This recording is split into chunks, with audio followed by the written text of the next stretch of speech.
Swing ಸ್ಟೇಟ್ಗಳ ಬಗ್ಗೆ ನಾವು ಚರ್ಚೆ ಮಾಡ್ತಾ ಇದ್ವಿ. Beginning from Uttar Pradesh. ಬಿಜೆಪಿಗೆ ಅತಿ ಹೆಚ್ಚು ಹೊಡೆತ ಬಿದ್ದಿರೋದು ಉತ್ತರ ಪ್ರದೇಶದಲ್ಲಿ. 33 ಸ್ಥಾನಗಳನ್ನು ಗಳಿಸುವ ಮೂಲಕ ಕಳೆದ ಸಲದ ಕಂಪ್ಯಾರಿಸನ್ನಲ್ಲಿ -29 ಆಗಿದೆ ಬಿಜೆಪಿ. ಉತ್ತರ ಪ್ರದೇಶದಲ್ಲಿ 29 ಸ್ಥಾನಗಳ ಕಡಿಮೆ ಆಗಿದ್ದಾವೆ. ವೋಟ್ ಶೇರು ಎಕ್ಸಿಟ್ ಪೋಲ್ಗಳ ಪ್ರಕಾರ ಬಿಜೆಪಿದು 4% ಕಡಿಮೆ ಆಗಬಹುದು ಅಂತಿತ್ತು, 8.5% ಕಡಿಮೆ ಆಗಿದೆ.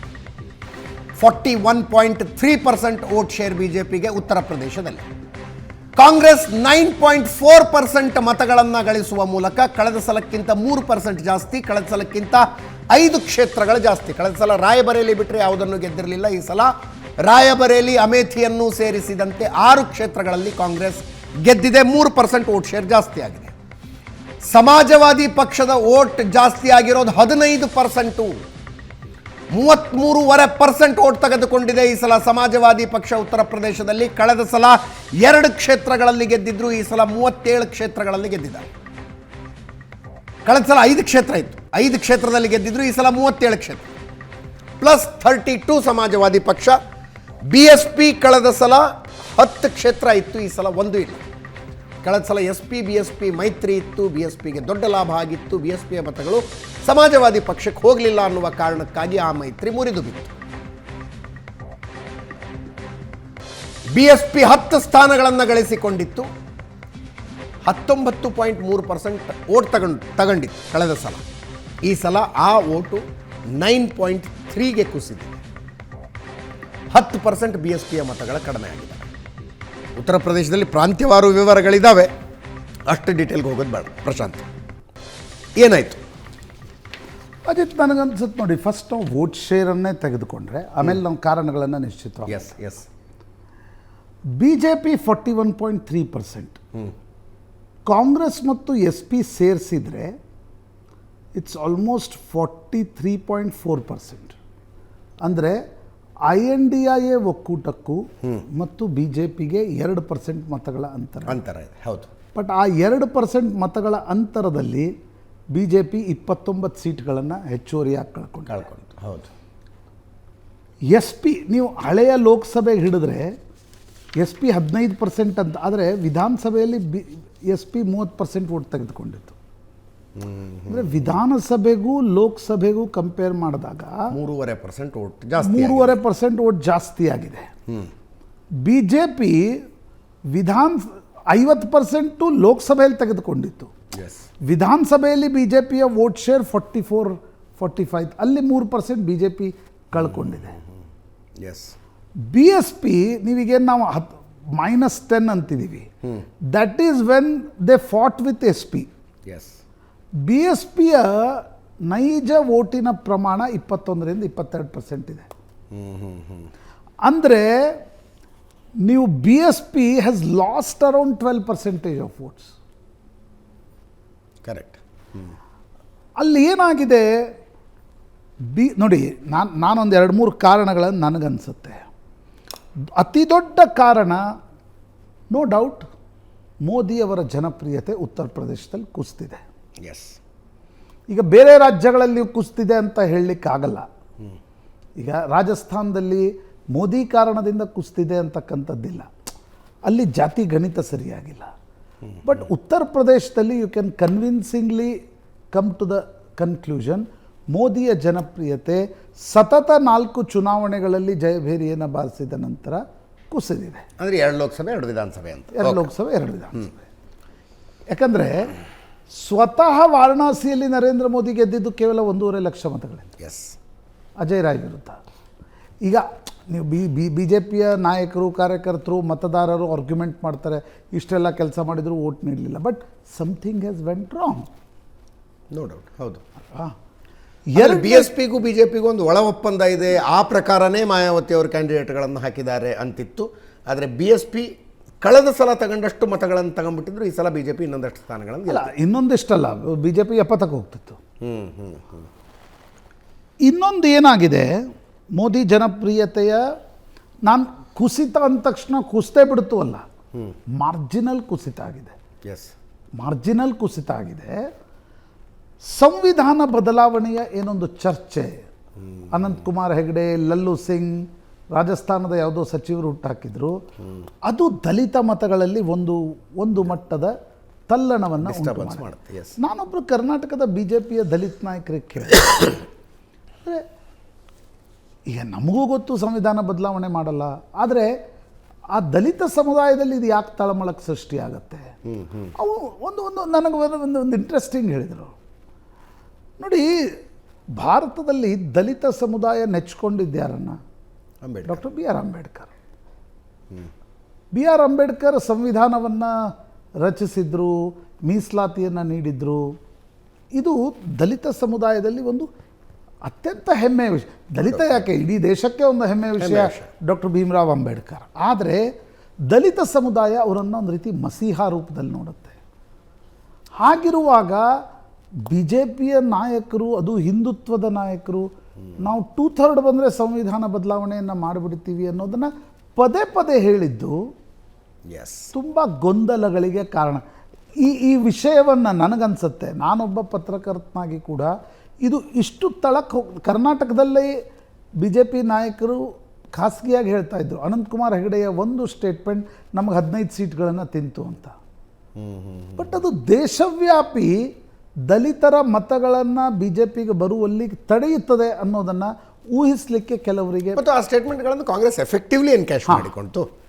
ರಾಹುಲ್ ಗಾಂಧಿ ಹೋದಲ್ಲೆಲ್ಲ ಸಂವಿಧಾನದ ಪುಸ್ತಕವನ್ನು ಹಿಡ್ಕೊಂಡು. ಲಲ್ಲೂ ಸಿಂಗ್ ಅಯೋಧ್ಯೆಯಲ್ಲಿ ಯಾಕೆ ಸೋತರು? ಅವ್ರು ಯಾವುದೋ ಒಂದು ಎಲ್ಲಿ ಹೇಳಿದ್ರು, ಒಂದು ಬೂತ್ ಮೀಟಿಂಗಲ್ಲಿ ಹೇಳಿದರು, ಹಮ್ಕೋ ಅಗರ್ 2/3 मेजॉरिटी आता है तो हम संविधान में बहुत बदलाव ला सकते हैं. ಮರುದಿನ ಅಖಿಲೇಶ್ ಯಾದವ್ ಫೈಜಾಬಾದ್ಗೆ ಹೋದರು. ಅವರು ಆ ಅವಧೇಶ್ ಪಾಸಿ 9 ಬಾರಿಯ ಶಾಸಕ, ಅವರನ್ನು ಪಕ್ಕದಲ್ಲಿ ನಿಲ್ಲಿಸ್ಕೊಂಡು ಹೇಳಿದರು, देखो अगर संविधान बदलाव लाते हैं तो ರಿಸರ್ವೇಷನ್ಸ್ ಕೋ ಏಕ್ ಖತಮ್ ಕರೆಂಗೆ. ಆ ನರೇಟಿವನ್ನು ಕೌಂಟರ್ ಮಾಡಲಿಕ್ಕೆ BJPಗೆ ಸಾಧ್ಯ ಆಗಲಿಲ್ಲ. ಏನು ಹೇಳಿದ್ರು ಅಖಿಲೇಶ್?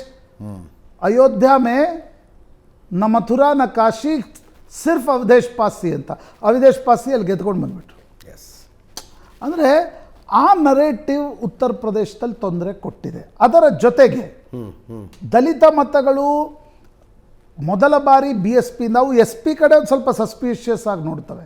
ಯಾದವ ದಲಿತ ಮತಗಳು ಇಲ್ಲಿ ಒಕ್ಕಲಿಗರು ಕುರುಬರು ಒಟ್ಟಿಗೆ ಹೆಂಗೆ ಒಂದು 20 ವರ್ಷದಿಂದ ಬರ್ತಾ ಇಲ್ವೋ ಹಾಗೆ ಯಾದವ ದಲಿತ ಮತಗಳು ಬರ್ತಾ ಇಲ್ಲ. ಬಟ್ ಲಾಭ ಆಗಿದ್ದು ನನಗನ್ಸುತ್ತೆ ಕಾಂಗ್ರೆಸ್ ಮೈತ್ರಿ ಆಗಿದ್ದರಿಂದ ಮಲ್ಲಿಕಾರ್ಜುನ್ ಖರ್ಗೆ AICC ಅಧ್ಯಕ್ಷರಾಗಿದ್ದರು.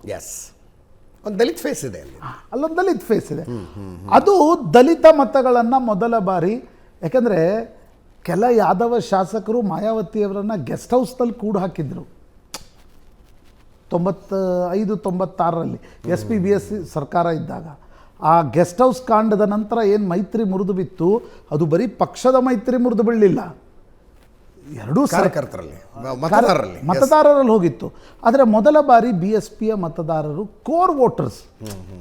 ಇಷ್ಟು ದಿನ ಏನಾಗಿತ್ತು, ಪೆರಿಫಿಯಲ್ ಬ್ರಾಹ್ಮಣರು ಬಂದರು, ಬ್ರಾಹ್ಮಣರು ಹೋದರು, OBCಗಳು ಬಂದರು, OBCಗಳು ಹೋದರು, ಮುಸ್ಲಿಮರು ಬಂದರು, ಮುಸ್ಲಿಮರು ಹೋದರು.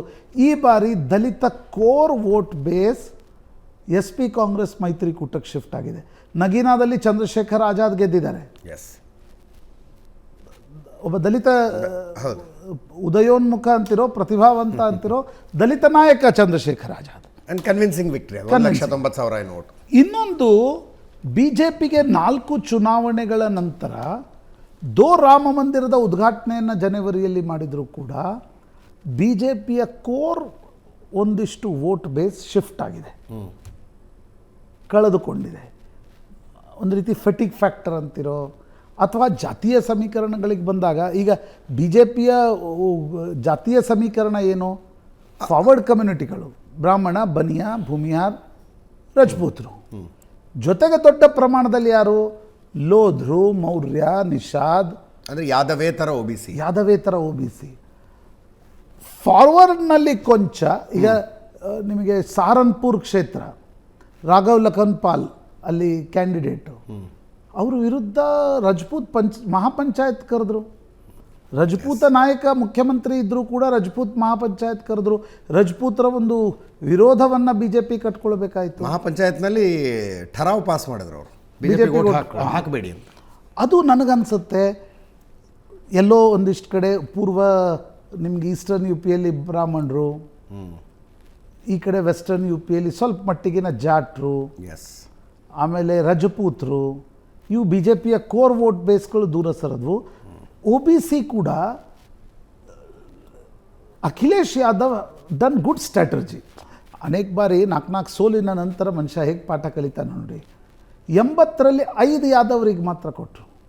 ಸೊ ಯಾದವ್ ಪಾರ್ಟಿ ಈಗ ನಮ್ಮ ಕರ್ನಾಟಕದಲ್ಲಿ ಬಿ ಜೆ ಪಿ ಲಿಂಗಾಯತರಿಗೆ ಬಿಟ್ಟರೆ ಬೇರೆ ಜಾತಿಗಳಿಗೆ ಸೀಟ್ ಕೊಡ್ಲಿಕ್ಕೆ ಹೆದರುತ್ತೆ. ಎಸ್, ಎಲ್ಲಿ ಕಾಂಬಿನೇಷನ್ ದೇವೇಗೌಡರು ಒಕ್ಕಲಿಗರಿಗೆ ಬಿಟ್ಟರೆ ಬೇರೆಯವ್ರಿಗೆ ಸೀಟ್ ಕೊಡಲ್ಲ. ಆದರೆ ಅಲ್ಲಿ ಅಖಿಲೇಶ್ ಯಾದವ್ ಏನು ಮಾಡಿದರು, ಲೋಕಸಭೆಯಲ್ಲಿ 5 ಯಾದವ್ರಿಗೆ, ಅವು 5 ತಮ್ಮ ಫ್ಯಾಮ್ಲಿಗೆ ಇಟ್ಕೊಂಡ್ರು.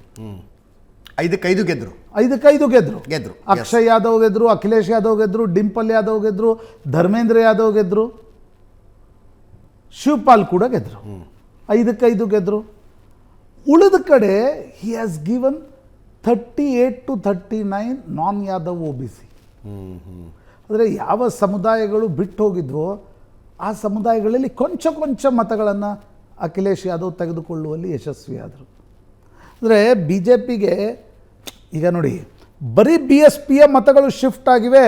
ನಮ್ಮ ಮತಗಳು 45 ಇದ್ದಲ್ಲೇ ಇತ್ತು, ಬಟ್ ನಮ್ಮ ವಿರೋಧಿ ಮತಗಳು ಜಾಸ್ತಿ ಆಗಿವೆ ಅಂತ ಕಾಂಗ್ರೆಸ್ ಏನು ಕರ್ನಾಟಕದಲ್ಲಿ ಹೇಳಿತ್ತೆ. ಅದು ಮಾತ್ರ ನಡೆದಿದ್ದರೆ ಬಿ ಜೆ ಪಿಯ ವೋಟ್ ಶೇರ್ ಜಾಸ್ತಿ ಇರ್ತಿತ್ತು. ಅದು ಮಾತ್ರ ನಡೆದಿಲ್ಲ. ಬಿ ಜೆ ಪಿಯ ವೋಟ್ ಶೇರ್ ಕೂಡ ಕಡಿಮೆ ಆಗಿದೆ ಮಾರ್ಜಿನಲ್ಲಿ, 2-3% ವಿಧಾನಸಭೆಗೆ ಹೋಲಿಸಿದರೆ. ಬಟ್ ದೊಡ್ಡ ಪ್ರಮಾಣದಲ್ಲಿ ಬಿ ಎಸ್ ಪಿಯ ಮತಗಳು ಎಸ್ ಪಿ ಕಾಂಗ್ರೆಸ್ ಮೈತ್ರಿಕೂಟಕ್ಕೆ ಶಿಫ್ಟ್ ಆಗಿವೆ. ಈಗ ಇದನ್ನು ಬೇರೆ ಕಾರಣ. ಅದರ ಜೊತೆಗೆ ಯೋಗಿ ಆದಿತ್ಯನಾಥರನ್ನು ಮುಖ್ಯಮಂತ್ರಿ ಸ್ಥಾನದಿಂದ ಬದಲಾಯಿಸಿ ಬಿಡ್ತಾರೆ ಅನ್ನುವ ಸುದ್ದಿ, ಅಂದರೆ ಜನಪ್ರಿಯ ನಾಯಕ ಅಲ್ಲ, 400 ಬಂದರೆ ಅವರನ್ನು ಬದಲಾಯಿಸ್ತಾರೆ ಅನ್ನುವ ಸುದ್ದಿ ವ್ಯಾಪಕ ಪ್ರಮಾಣದಲ್ಲಿ ಉತ್ತರ ಪ್ರದೇಶದಲ್ಲಿ ಚರ್ಚೆ ಆಗಿತ್ತು. ಯಾಕಂದರೆ 2022ಕ್ಕೆ ಮುಂಚೆ ಒಬ್ಬರು PMO ಅಧಿಕಾರಿ ಇದ್ದರು, ಶರ್ಮಾ.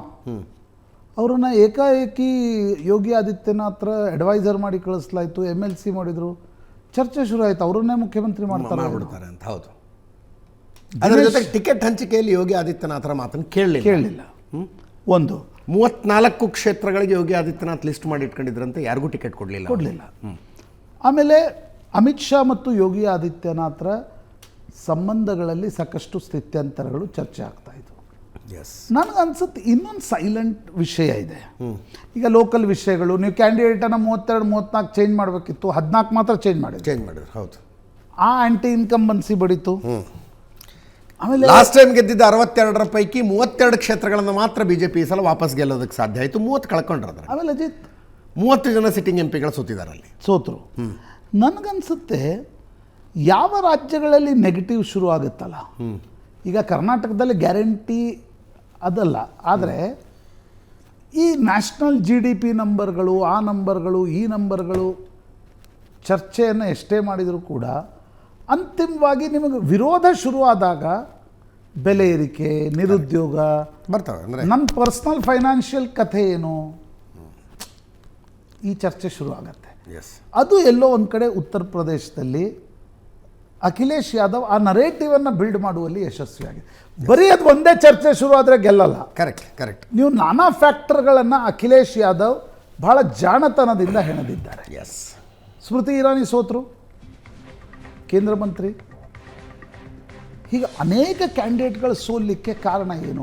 ಪ್ರಾಯಶಃ ನನಗನ್ಸುತ್ತೆ ನರೇಂದ್ರ ಮೋದಿ ಅವರ ಒಟ್ಟಾರೆ ಪೊಲಿಟಿಕಲ್ ಲೈಫ್ನಲ್ಲಿ, ಮೋದಿ ಮತ್ತು ಅಮಿತ್ ಶಾ ಅವರಿಗೆ ಉತ್ತರ ಪ್ರದೇಶದ ಈ ನಂಬರ್ಸ್ಗಳು ಬಹಳ ದಿನಗಳವರೆಗೆ ಕಾಡಲಿವೆ.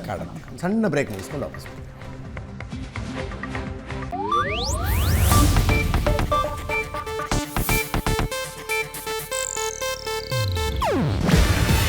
ಇದು ಏಷ್ಯಾನೆಟ್ ನ್ಯೂಸ್ ನೆಟ್ವರ್ಕ್ ಪ್ರಸ್ತುತಿ. ನೀವು ನೋಡ್ತಿದ್ದೀರಾ ಏಷ್ಯಾನೆಟ್ ಸುವರ್ಣ ನ್ಯೂಸ್.